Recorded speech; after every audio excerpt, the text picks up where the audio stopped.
Hello friends, আজকে আমি দেখাবো কিভাবে এই সুন্দর ইয়াররিংসটা আমি বানিয়েছি। তো প্রথমে আমি স্টোন নিয়ে নিয়েছি। এখানে এগুলো আমার পুরনো কানের দুল থেকে আমি নিয়েছি। দুলটা নষ্ট হয়ে গিয়েছে, তো ভাবলাম যে এই স্টোনগুলো দিয়ে এই ডিজাইনটা করে ফেলি। প্রথমে আমি স্টোনের মাপটা নিয়ে এখানে একটা ডিজাইন এঁকে নিচ্ছি, তাহলে আমার সেট করতে অনেক সুবিধা হবে।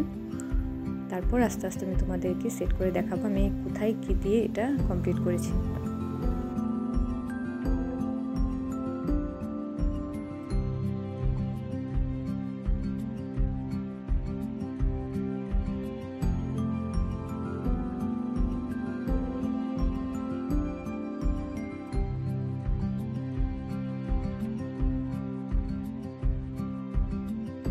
এবার আমার ডিজাইনটা করা শেষ। এবার আমি স্টোনগুলো এখন গ্লু দিয়ে লাগাবো। এখানে আমি স্টোনটা প্রথমে দিয়েছি, তারপর হচ্ছে পার্ল টাইপের একটা লেস লাগিয়েছি, চেন লাগিয়েছি, তারপর জড়ি সুতাটাও দিয়েছি। এখন কুন্দনগুলো দিয়ে নিচের ডিজাইনটা কমপ্লিট করে নিচ্ছি। এই কাজগুলো একটু সময় নিয়ে যত্ন নিয়ে লাগাতে হবে, নয়তো দেখতে ভালো লাগবে না।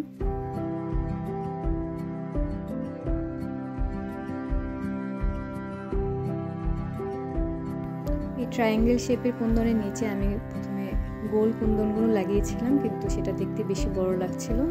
আমার কাছে ছোট মেরুন কালার স্টোন ছিল, আমি সেটাই সেট করে দিয়েছি। এই তো আমার ডিজাইনটা কমপ্লিট হয়ে গিয়েছে, এই তো দেখতেই পাচ্ছ। এই হচ্ছে আমার ইয়াররিংসের ফুল লুক। কেমন লাগলো সবার জানিও। ভালো থেকো, সুস্থ থেকো।